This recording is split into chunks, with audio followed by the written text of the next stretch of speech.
है कि नहीं है। डिलीवरी सरकार का काम है, डिलीवरी विपक्ष का काम नहीं। विपक्ष का काम ड्रामा करके डिलीवरी रोकना नहीं है। ये थोड़ा सा अंतर समझना पड़ेगा। डिलीवरी सरकार को करना है, उसके लिए प्रधानमंत्री नरेंद्र मोदी को तीसरी बार मैंडेट मिला है, लेकिन डिलीवरी हो उसके लिए ड्रामा करके रोड़ा ना अटकाया जाए, वरना सच में बहुत सही बात कही हर्षवर्धन त्रिपाठी जी ने। और तहसीन पूनावाला जी, इससे पहले कि आपके पास आऊं, पहले अनुराग भदौरिया जी। अनुराग भदौरिया जी, मैं तो कंफ्यूज्ड हूं। एक तरफ अखिलेश जी कह रहे हैं कि इतनी जल्दी क्यों करा रहे हो एसआईआर। ये आज उन्होंने संसद के बाहर कहा है कि इतनी जल्दी क्या है भाई, 2027 में है। तृणमूल कांग्रेस कह रही है कि जल्दी में क्यों करा रहे हो, आप कह रहे हो जल्दी क्यों करा रहे हो, आप कह रहे बंगाल में भी अभी बड़ा समय है, रुक जाओ। पहले आप लोग आपस में तो तय कर लीजिए कि कब होनी चाहिए, कौन सा मुहूर्त सही है एसआईआर कराने का, फिर आगे बात बढ़े। और दूसरी बात ये कि क्या सिर्फ संसद को रोक कर, एक जगह पर टोक कर तभी बात की जा सकती है, मुद्दे उठाए जा सकते हैं, क्या सब कुछ रोक कर? क्योंकि पार्लियामेंट्री अफेयर्स मिनिस्टर किरण रिजिजू ने कहा है एसआईआर पर हम डिबेट करने को तैयार हैं, लेकिन नहीं, अभी सब कुछ रोक दो, अभी करो। इस तरह की ये जो तानाशाही का आरोप लगाते हैं, कहीं तानाशाही विपक्ष की तरफ से तो नहीं है?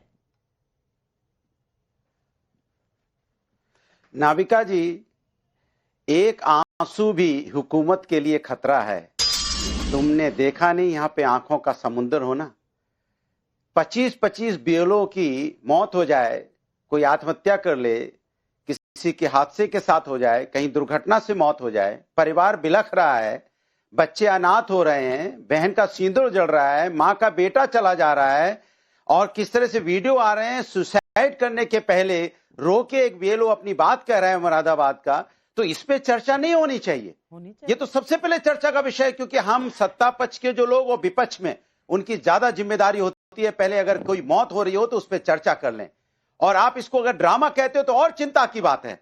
बिल्कुल सही, डिलीवरी आपको करना था, आपको डिलीवरी सुनिश्चित करनी थी कि यहाँ की महिलाओं का अधिकार मिलेगा, उनका सम्मान बचेगा। आपको डिलीवरी सुनिश्चित करनी थी, यहाँ हर व्यक्ति को रोजगार मिलेगा। आपको डिलीवरी सुनिश्चित करनी थी कि किसानों की इनकम दोगुनी होगी। आपको सुनिश्चित करना था कि यहाँ पे महंगाई नहीं बढ़ेगी। आपको सुनिश्चित करना था कि यहाँ हर युवाओं का सम्मान और रोजगार मिलेगा। यहाँ आपको सुनिश्चित करना था कि एयर पोल्यूशन नहीं होगा, आप खुली हवा में सांस ले पाओगे। जो आप सोच में उठा रहे हैं, अरे प्रभु आप सत्ता पक्ष में हैं, पार्लियामेंट चलाने की जिम्मेदारी आपकी है, पार्लियामेंट में ऑर्डर लाने की जिम्मेदारी आपकी है।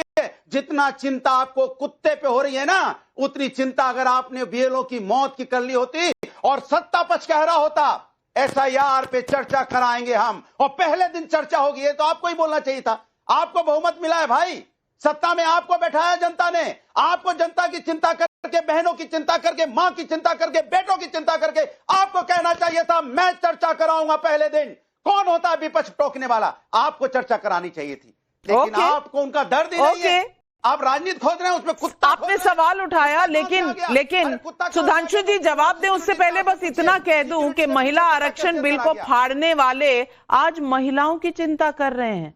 सुधांशु त्रिवेदी जी जवाब दीजिए तमाम सवालों पे। संशोधन करना चाहता हूं और मजबूत बनाना चाहता हूं, और देखिए किस प्रकार का भ्रम विपक्ष फैलाता है, मैं उसको सब प्रमाण बोलता हूं। भदौरिया जी, जब संसद में कोई भी चर्चा होती है तो अंत में उसका जवाब संबंधित विभाग का मंत्री देता है। आप बता सकते हैं चुनाव आयोग किस मंत्रालय के अंतर्गत आता है? नहीं, ये एक स्वतंत्र संवैधानिक संस्था है, अरे आप और उसके अंदर की किसी प्रक्रिया पर संसद में चर्चा नहीं हो सकती। जैसे सर्वोच्च न्यायालय में कोई मामला विचाराधीन हो तो आप ये नहीं कहेंगे कि सर्वोच्च न्यायालय में जो प्रोसीडिंग चल रही है उस प्रोसीडिंग में ये वाला प्रूफ लिया गया है कि वो वाला प्रूफ लिया जा रहा है। सुप्रीम कोर्ट इस फैक्ट को मान रहा है, इस एविडेंस को मान रहा है, उस एविडेंस को मान रहा है, इसकी चर्चा नहीं हो सकती। उसके बाद भी कोई कहे तो निहायत मूर्खतापूर्ण और भ्रामक बात होती है। दूसरी बात, हाथ बात यूं मत करिए, मुझे बता दीजिएगा, एक नियम बता दीजिएगा जिसके तहत संवैधानिक संस्था की प्रक्रिया की चर्चा हो सकती हो, और उस विभाग का नाम बता दीजिएगा जो उस विभाग का मंत्री दे सकता हो। इसलिए अब दूसरी बात बोलता हूं, अभी हमारे तृणमूल कांग्रेस के मित्र बोल रहे थे ये कहां से आए हैं, तो मैं चैलेंज करके विपक्ष वालों से पूछता हूं, एक चीफ इलेक्शन कमिश्नर बताइए जो उससे पहले किसी विभाग में, भारत सरकार के विभाग में सेक्रेटरी, एडिशनल सेक्रेटरी नहीं रहा हो। चैलेंज करके पूछता हूं, नहीं तो अपनी बात वापस लेके जाइएगा। दूसरा चैलेंज, आपके जमाने में एक बताइए चीफ इलेक्शन कमिश्नर जो कि सर्वोच्च न्यायालय के न्यायाधीश के पैनल से अपॉइंट हुआ हो। झूठ का सिलसिला। मत जाइए प्रभु, आप नरसिम्हा राव के समय तक तो जैसे secretary government of India appoint होते हैं, बिल्कुल वैसे ही जैसे विभागीय सचिव अपॉइंट होता है, उसी अपॉइंटमेंट के तहत होते थे। तीसरी बात, अब आप अपने टर्न पे बोलिए भाई। आप विपक्ष की चिंता मत, भारत का एकमात्र चीफ इलेक्शन कमिश्नर जिसने बाद में दूसरी पार्टी ज्वाइन की हो और ज्वाइन होने के बाद वो मंत्री बन के रहा हो, तो मनोहर सिंह गिल, जिसने 1999 में एक वोट से अटल जी की सरकार अप्रैल 99 में गिरने के बाद मई में चुनाव नहीं कराया, सितंबर करके बोले ना अनुराग भदौरिया जी, आप बीच में बोलते चले जाते हैं। संसद क्या में, संसद के बाहर नेशनल टेलीविजन की डिबेट पे आपको संभालना मुश्किल हो जाता है। संसद कैसे चलेगी? आप लगातार बोलते चले जा रहे हैं। आप सवाल उठा रहे हैं, सत्ता पक्ष से जवाब मांग रहे हैं, तो सत्ता पक्ष जवाब दे रहा है। सुनने का हौसला तो रखिए। अरे सत्ता पक्ष का आपने पूरी बात ही नहीं बोलने दी। नाविका जी, भगवान। और जो हमारे मित्र लोग, खासकर कांग्रेस के लोग वोट चोरी कह रहे हैं राहुल जी से, तो मैं बताना चाहता हूं बिहार का वर्तमान चुनाव नहीं, 2010 विधानसभा में बिहार में कांग्रेस को सीटें आई 4, वोट परसेंटेज 6 पॉइंट कुछ, जमानत जब 231। फिर मैं दर्शकों से कह रहा हूं 2010 विधानसभा में कांग्रेस की सीटें 4, वोट परसेंटेज 6.4, जमानत जब 231 आउट ऑफ 243। उसके बाद कोई कहे मेरा चोरी हो गया। भाई तेरे पास था क्या जो चोरी हो गया? मतलब ये तो वो वाली बात हो गई कि अंडरवियर बनियान में खड़ा हुआ व्यक्ति कहे मेरे कपड़े चोरी हो गए।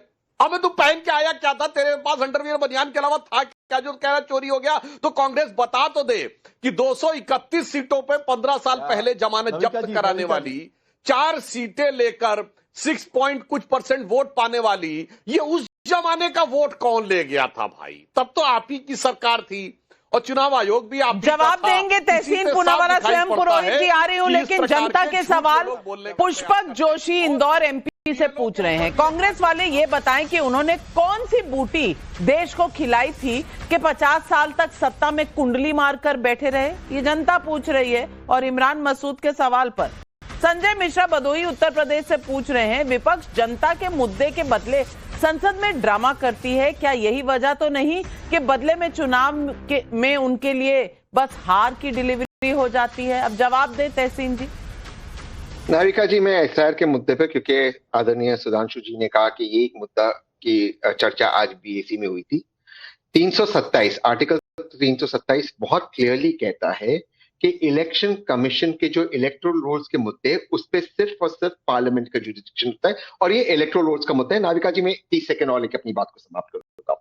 ये कौन सा SIR की प्रक्रिया चली? मैं SIR के समर्थन में हूं कि बंगाल में SIR हो रहा है और अच्छी बातें हो रहा है, उस पर जो भी विवाद है उस पर हम बातचीत करना चाहते हैं। लेकिन आसाम के अंदर SR हो रहा है, SIR नहीं। आसाम के अंदर आप वो 11 डॉक्यूमेंट्स नहीं मांग रहे। एक ही, अगर 2 राज्यों में चुनाव है, वहां पे SR, वहां पे SR, वहां पे 11 डॉक्यूमेंट्स क्यों नहीं मांग रहे हो आसाम के अंदर? जरा इसका जवाब दीजिए। बंगाल में आपको 11 डॉक्यूमेंट्स चाहिए, सुधांशु जी, आपको 11 डॉक्यूमेंट्स सुधांशु जी, ये बात से SR। आप मुझे सवाल का जवाब सुधांशु जी, 30 सेकंड। सुधांशु जी।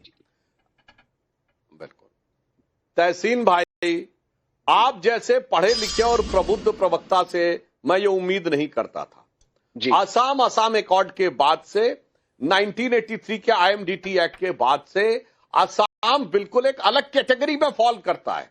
इसलिए असम के अंदर जो वोटर रिवीजन होगा, वो अभी SIR का मुद्दा अभी आया है। असम में यह विषय 30-40 साल से है, इसलिए वो उस व्यवस्था के तहत, और आपकी सरकार के समय में हुआ था मेरे भाई। कम से कम आप लोगों को ये बात बोलनी चाहिए। और मैं एक बात और कह दूं, जिन लोगों के दिल में, मैं मान रहा हूं, संवेदना के साथ हमें बात करनी चाहिए कि BLO के साथ जो कुछ हुआ है, मगर ये लोग की संवेदना कभी जागृत नहीं होती थी। अब चुनावी हिंसा में दर्जनों लोग मारे जाते थे। बिहार में पूरा चुनाव हो गया, एक गोली नहीं चली, और एक जमाने में कट्टों की झड़ी लगी रहती थी। 80 लोग बिहार में मारे गए हैं चुनाव की हिंसा में, 80 लोग तक। उस समय कोई कुछ नहीं बोलता था।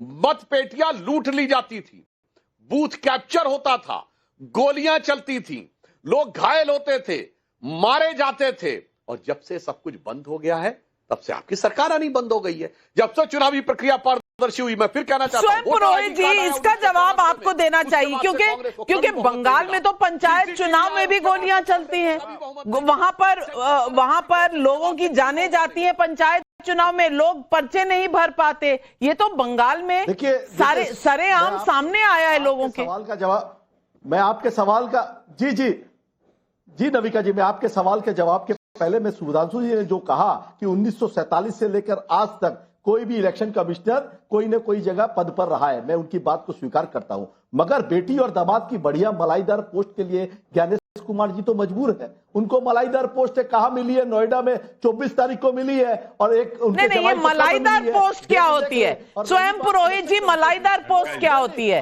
नोएडा की पोस्ट मलाईदार होती है, मुख्यमंत्री की पोस्ट मलाईदार नहीं होती। ये कौन सा? नहीं, माफ कीजिए, आप उनके बारे में कह रहे हैं जो प्रोफेशनल्स है, जिन्होंने यूपीएससी का एग्जाम देकर जो सिलेक्शन हुई है। आप कह रहे हैं नोएडा का पोस्ट मलाईदार है, तो मुख्यमंत्री का पोस्ट भी मलाईदार है। यहां हम मलाई तोलने बैठे हैं क्या, हर्षवर्धन त्रिपाठी जी? नहीं नविका जी, आज डिबेट में लगातार स्वयं प्रकाश पुरोहित भारत के संघीय ढांचे का अपमान कर रहे हैं, लगातार ये अपमान कर रहे हैं। ज्ञानेश कुमार जी के बेटियों के, उनके दामाद के बारे में कांग्रेस के आईटी सेल ने बाकायदा हेट कैंपेन चलाई।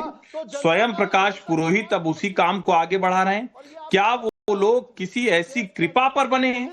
क्या कोई ऐसा उसको सरकार ने कहा कि नहीं ठीक है, ये लोग कहीं बिना पढ़े लिखे कहीं किनारे पड़े हुए थे और उनको आईएएस की कुर्सी पर बैठा दिया?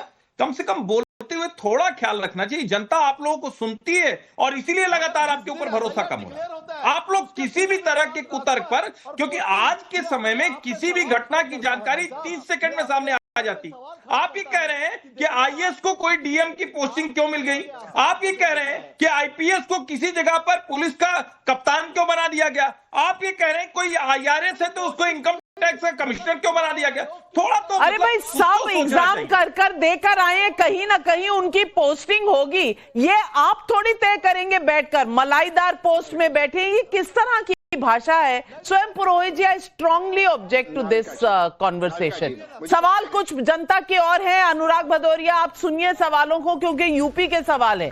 हिमानी सिंह प्रयागराज से पूछ रही हैं, तृणमूल कांग्रेस पश्चिम बंगाल में एसआईआर का विरोध कर क्या घुसपैठियों के भरोसे पर अपनी सत्ता बचाए रखना चाहती है? शांतिलाल नौलखा मैसूर से पूछ रहे हैं, एसआईआर के बाद बांग्लादेशी घुसपैठिए क्यों भाग रहे हैं, लेकिन दर्द ममता से लेकर अखिलेश को क्यों हो रहा है?